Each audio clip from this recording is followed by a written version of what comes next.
asalaamaaleykum mbokki Nditax camarades socialistes camarades Benno Bokk Yaakaar maa ngi leen di nuyu di leen dalal fii ci Nditax je pense que fii monsieur le maire monsieur le camarade Gorgui Ciss xam nga ñu bu baax a baax dama lay firndeel ne fii sa arsenal de guerre bi mu ngi fi ba léegi. Nous avons toujours triomphé ici à Nditax en étant dans l'opposition donc tey bu ñu nekkee ànd ak parti au pouvoir donc amul warul am lu ñuy xalaat wala lu ñuy jeex a jaax dañuy dellu di la gërëm parce que lépp lu ñu mës a taxaw si li nga xam ne si fal yi nga xam ne waa dëkk bi ñoo ñu ko mës a fal saa yu ñu ñëwee ci yow danga koy faj bi ma ci gën a marqué mooy terrain de football bi nga jox jeunesse Nditax dañu def lotissement ba pare lotissement bi jeex ñu lotissé te fépp ñu remarqué ne Nditax amul terrain de football ma sol sama dàll dem ci moom fekk ko këram ma ne ko monsieur le maire waa Nditax amuñu terrain de football ci lotissement yu bees yi mu ne ma xoolal fi nga bëgg dinaa la boole ak géomètre bi nga xool fi ngeen bëgg nga joxoñ fa incha allah dinañ ko dindi donc dinaa leen xamal loolu waa jeunesse su Nditax monsieur le maire moo ñu ko defal donc loolu war na mën a tax le 23 janvier incha allah ñu préparer jël suñuy carte dem voter massivement monsieur Gorgui Ciss au soir du 23 ñu jël ndam li si ndambu leer ndañ.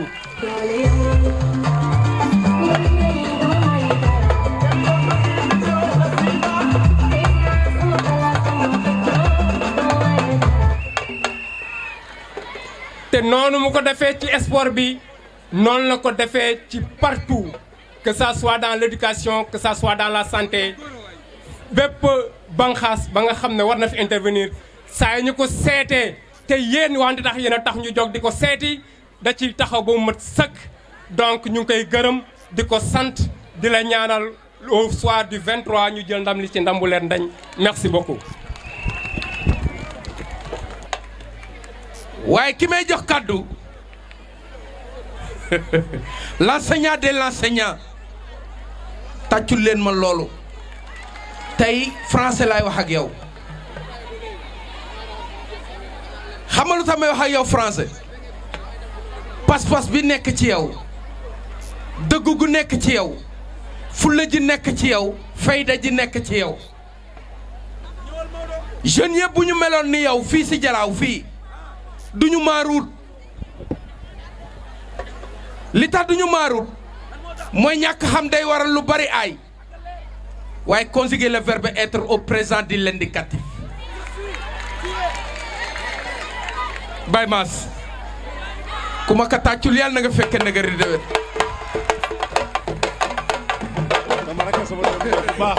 barke yarat loxoy waay Babacar Mbassa Mbassa xam nga lu tax ma wax loolu kii Gorgui Ciss bii toog moo ko yaral boppam barki yonante bi ku yaakaar ne politique moo boole Mass ak monsieur le maire nax nga sa bopp dafa toll si wut xam-xam toll si ku koy jàppale yàlla boole ko ak jëmm ji nga xamante ni ku mu la jàppale nga dem ndaxte ñi fi doon léewtoo ñëpp yaa leen daa raw yaa daa jël première ñuy jël 45 ñiy bëgg nga bokkoon nax ñoom classe boo masaa jël pee seeni maître bu ñu xoolee seeni kay 45 lañ siy fekk kon yaay waa ji kàddu gaa nga ak yow. asalaamaaleykum waa Nditax monsieur le maire nuyu nañu la damay commencer ci benn citation bu benn professeur d'université mos a wax borom xam-xam ci wàllu politique monsieur le maire su ma juumee nga rectifier ma jàpp ma ko bu baax mais dafa wax ne le leadership politique ne se décrète ni ne se proclame, mais se construit. Mu yokk ci ne il doit être accompagné par le charisme, la représentativité et surtout adossé d'une légitimité historique et populaire. Loolu le professeur Gorgui Ciss moo ko wax ci wàllu politique pour wane ne du ko jóg rek ñu dénk ko gox du ko samp ndëndam rek ñu fal ko parce que dëkk bi dafa toll foo xam ne yéen dafa toll foo xam ne xam-xam daf ko laaj ku am kilifa laaj ku am personnalité laaj ku am charisme laaj koo xamante ne bii day jëflante ñi nga xamante ne bii dañoo jiite réew mi te kooku tey am nañ ko mooy le maire Gorgui Ciss. Monsieur le maire soo ma joxoon autorisation mën naa bind livre ci sa leadership parce que yàlla dafa def ne depuis ma nekk élève étudiant laa koy fréquenté boobu sax koo xam ne soo ko jegee di nga nekk un leader man amatuma beneen leader benn leader politique mënuma yéem fi ma toll nii wallaahi à cause de Gorgui Ciss. seq naag moom ci association étudiant liggéey naag moom ci comité villageois de développement de mu doy ma nekk un modèle nekk un exemple mais waay bu ñu amee ku mel nii yéen est-ce que dañ ko fi war a romb di xalaat ne sax war boo demee kër gu ne nga gis fa ku am BFEM wala ku am bac ginnaaw yàlla ak yonante bi Gorgui Ciss joué ci rôle bu mag parce que say mbële loxoom mu nga ca biir lycée bi loxo mu nga ca biir mu ngi jàppale étudiants yi bi ma yoree structure étudiants yi jamono boobu étudiants yi bëri ñu yéen bëriwul woon koom-koom mais li nga ñu doon jox ñu koy dimbali xoo waxuma ne ndax dafa doublé wala dafa triplé seede naa ren gis naa mu jox étudiants yi lu weesu 2 millions donc kooku ku wax ne jàppalewul éducation da ngay jéem a gëlëmal nit ñi wàllu santé am na lu bëree bëri loo xamante ne def na ko fa wàllu infrastructure tamit duma sax développé ci wàllu infrastructure parce que bu demee ba président Macky Sall dénk que aménagement wàllu dëkkuwaay wàllu logement moderne c'est parce que am na lu tax donc ndax nuñu waay yéen dañ fay war a romb kii di teg keneen déedéet monsieur le maire je vais pas être long mais li nga def ci éducation ma nekk un enseignant fu ma toll dama bëgg di ko wax nit ñi di ko xam bu jaree sax sama mbubu enseignant ma simi ko pour wane li nga def ci éducation ci biir yéen parce que vous avez compris comme l'avait dit Mandela, education is the most important weapon that we can use to change the world. Vous l'avez compris. Donc pour bañ a guddal maa ngi gërëm wante ñëpp te duma yàggali te gërëmuma Adja Kuna mi organisé bés bii bi mu programmé bés bi daf ñu wax ne yéen Mass Mbaye ak yéen ñi fi nekk lépp teg naa ko seen ay loxo ba sànq si bëccëg maa ngi nakaan waa Adja ñun bu ñu laa commencé ni ñu war a doxalee protocole bi mu ne ma lépp mu ngi seen loxo donc Adja ñu ngi lay gërëm di la sant si sa taxawaay ci Ndita parce que nag wax sa mbaaxu waay du yàq sa mbaax dara Adja ñu ngi lay gërëm si sa taxawaay ci Ndita ñu ngi lay gërëm si sa taxawaay si yéen donc pour bañ a guddal maa ngi leen gërëm di leen sant monsieur le maire ma engagé wu waat ñu bëri des fois duñu comprendre lan moo ma lié ak monsieur le maire mais dama ko xool mu doy ma waat ne mënatuma am beneen leader politique et je dis bien beneen leader politique bu dul monsieur Gorgui Ciss donc monsieur le maire ñu ngi lay gërëm di la sant. ahousu billahi mina seytaani rajim bismillahi rahmaani rahim asalaamaaleykum wa rahmatullah wa barakaatuhu. maa ngi leen di nuyu di leen sant di leen gërëm ci seen teewaay kaddu yi nga xamante ne nag tey maa ngi koy yëkkati di kaddu yi waa Ndita di kàddu yu waa Ndita dama koy commencé si bisimilahi rahmaani rahim sant yàlla suñu boroom gërëm sama ay wayjur gërëm waa Ndita ndaxte tey bu ñu demee ba mën a taxaw fii di wax dañ koy sante waa Ndita sant googu nag ñaan lañ ciy jiital ñaan ga nga xamante ne dañ koy ñaanal suñu ay wayjur ya nga xamante ne ñoom fii ñu taxaw ñoom ñoo fi daan taxaw ñoom ñoo daan liggéey bii ñu sumba di ko liggéey dama ne une pensée pieuse pour ces personnages-là ñu demee ni sama nijaay Moussa Ndoye ñu demee ni suñu ay yaay comme Awa Faye muy ñaari Awa Faye yëpp ak ñeneen ñi nga xamante ne yàlla def na ñoom ñu jiituñu ñu ngi leen di ñaanal fa ñu nekk yàlla na leen gënal fii bu ma jegee ci ñooñu ma dal ci ñi nga xamante ne ñooy suñu wayjur yi nga xamante ne ñoom ñoo teew tey te ñoom ñoo ñu doon teete ci liggéey bii ku ci demee ni El Hadj Assane Niang ku ci demee ni El Hadj Daouda Sall ku ci demee ni El Hadj Saliou Seck ku ci demee ni Adja Safetou Sène ñooñu ma liim dama ne ñun génération bi ak El Hadj Ousmane Diouf yal na yàlla fëgg boppam dama ne ñooñu ma liim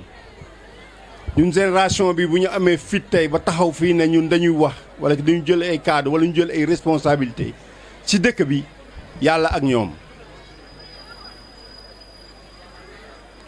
bu ma paree si ñooñu nag ma door nag dugg ci nuyu suñu autorité yi nga xamante ne ñoom ñoo fi teew monsieur le maire ak madame la députée Yaadama Kadam premier vice-président adjoint au maire Ibrahima Ndiaye ak délégation bi nga xamante ne ñoom la ñu àndal yëpp dama ne ragal péete day xañe wërsëg Adja Kouna Fall ñu koy sant bu baax a baax a baax dama ne an waa Ndita ana yéen waa Ndita gisuma leen de voilà dama ne Adja waxuma la waa Ndita waaye boo génnee Ndita sax Adja taxaw na ci bés bii lii ci war mu def ko ci biir Ndita ba ci bitim Ndita waaye tey jii bu ñu xoolee ñun ñii fi teew ñu xam ne ñun ñii fi teew dëkk jegewuñu fenn fa dul fii lañ jóge si Ndita Adja waa Ndita ñu ngi nii ñu ngi leen di sant di leen gërëm yéen waa Ndita bu baax a baax di wax ne fii nga xam ne foofu la ñu jëm mbirum politique la mbirum politique nag du fo mbirum politique du caaxaan mbirum politique danga koy jox ña nga xamante ne mate nañ ko man nañ ko te xam nañ ko te boo bëggee xam ñooñu fan lañ nekk da ngay ñëw si entourage bu monsieur le maire ñi mu nekkal moom mu jiite nekk ci kanam dama ne ñoom ñii ngay gis nii monsieur le maire waa Ndita xam nga nag ku mu la neex nga wax lu la neex waaye nag kas nekk xam naa kala man peut-être daa ko dul nangu monsieur le maire nga Ndita fii la gis nii ñii mu la fi liimal ñu la suñu wéyjur ba nun ñii si topp ba sa nuy rakki rakaat ñun xamuñu lenn xamuñu fenn fadu si yow la ñu xam yow monsieur le maire tak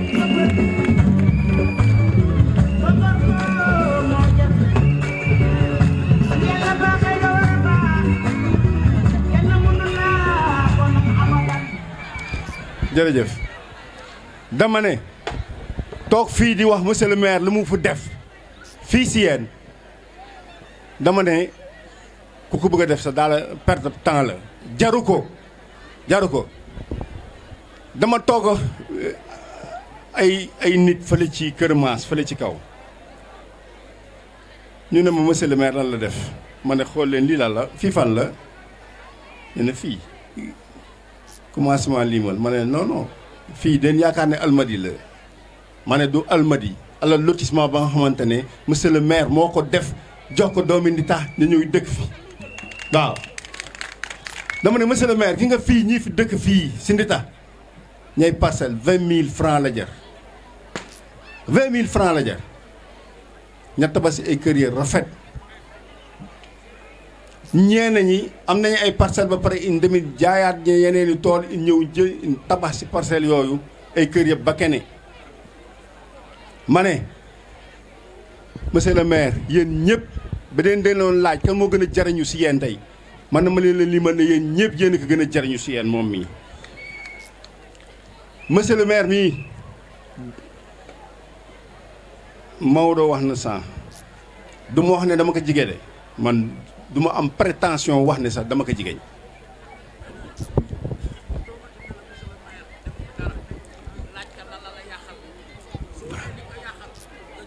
jërëjëf Aliou du ma am prétention wax ne man dama ko jege mais dinaa leen xamal ne bu nit ku yeewu wala muy fanaane fii si yéen amee mbëbët mu baax si biir yéen jiitu ko ci moom mii ci liggéey lu jëm ci biir yéen xaaru ci trésor public moom mii bu ñu baree def benn mbir ba nga xamante ne wala benn projet ba nga xamante ne pour yéen la ñu joxe date bi mu nar a sooxe mu làmb poosam def ci pour yéen man maa ci xam lu leer dinaa la wax nag bu dee yow da nga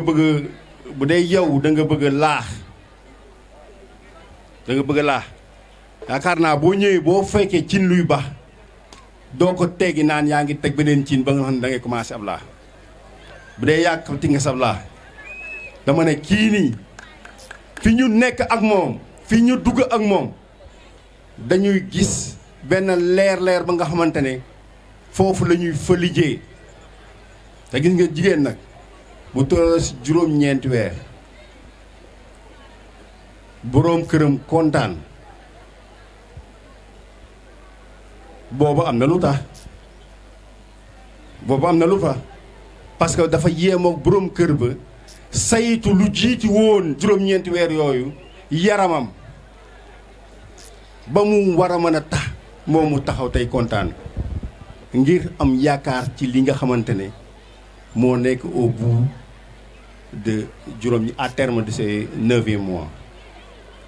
bu dooni saytu ko woon ci lu jiitu dama ne day teg affaire bu ñu ko wax nag sa doom bu ñu ko wax nag sa jabar mu ngi noonu di dem fële na mu tuuti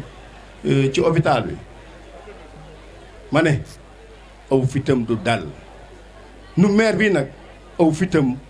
dama ne nii la def ndax dal fit wa dal la yor du ragal du yoxi te fa mu jëm xam nag ragalu fa ka xamul loolu fii si yéen nag dama ne ka xamul daaneel laan jant baa ngeen ne nag gisuma ko waaye ñoom ñi la xëccoo ñoom ñëpp dama ne ay la yéwén dañ waroon a daje tey ji say nee na ay la yéwén monsieur le maire góor gi si faw jotewnu fa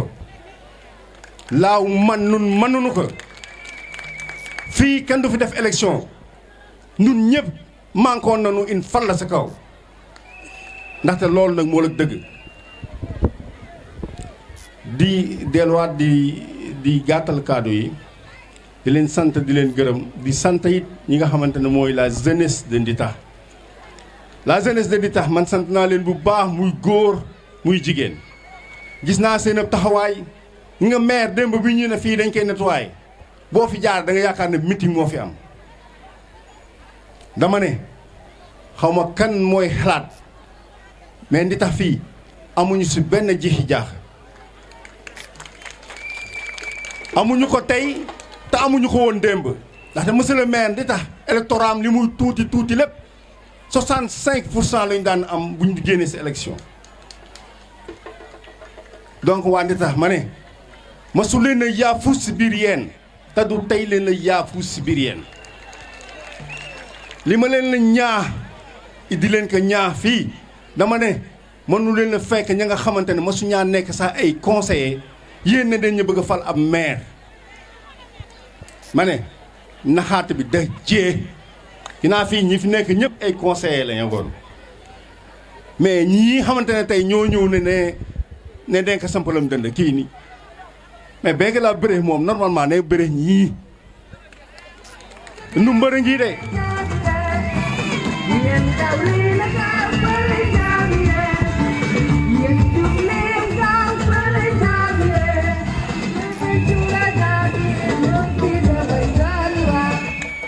dama ne wax ji il faut mu dëgër tuuti wax ji il faut mu dëgër tuuti bañ leen kenn nekk fii naan mu ngi leen la jéem a na xam na ne sa kenn mënu leen a na waaye dama ne ba leen kenn nekk fii naan leen lii la wala ki lële la parce que ñoom li ñu amul bopp amul ab genn te la amul bopp amul ab genn nag xam naa na laa la def daal taxaw sa digg ba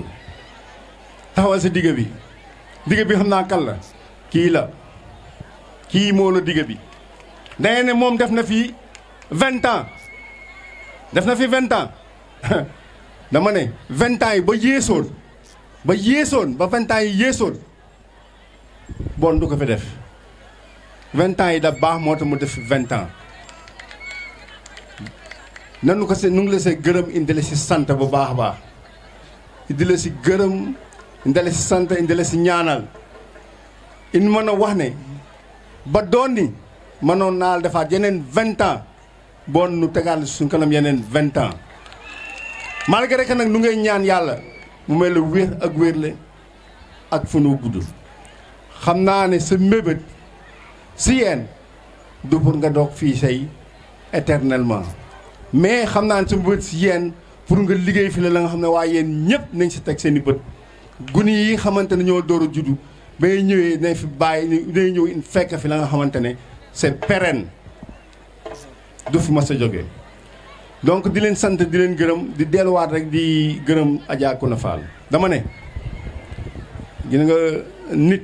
da ngay nagu lu yàlla dogal Adja Kouna Fall mii ñun ñëpp dañu war a gërëm di ko sant gis nga gërëm ëllëg bu lekkee olom nag gërëmee coy ngeen kii dafa fàtte boppam di defar pour waa dëkk bi di defar pour waa yeen di defar pour waa Jaraaf dinaa jëmm ji ba ma ko xamee ba léegi din ma la wax ne leen ne il faut faire très attention si jëmm ji man j'ai cheminé avec elle pendant très longtemps fii rek la ma ko mën a waxee nag da gaaw mais du loolu moo tax ma di ko wax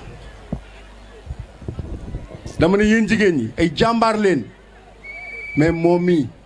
du tey la nekk jàmbaar démb la nekk jàmbaar dëkk jigéen ñafe xare ka man ka moom mii xare na ko démb ñafe ka démb door kaa man tey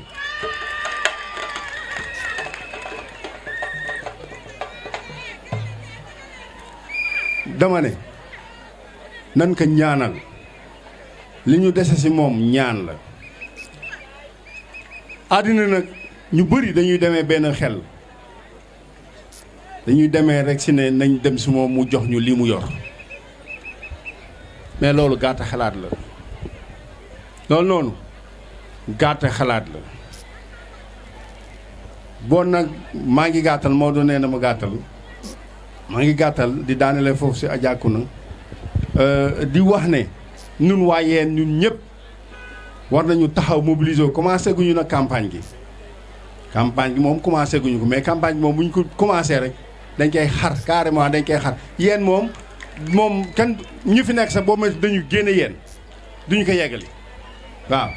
ndaxte gis nga le 23 janvier 2022 dama ne fii kenn du fi samp am dënd kenn du fi taaju kenn du fi fecca nun rek noo fee fecca noo fee taaj ba sobee borom bi amul keneen ka nga xamante ne fii dina fi taxaw fii say naan wiiw kadul nun ndaxte nag leket ak neen naxul ay bëy wasalaamaaleykum wa rahmatullah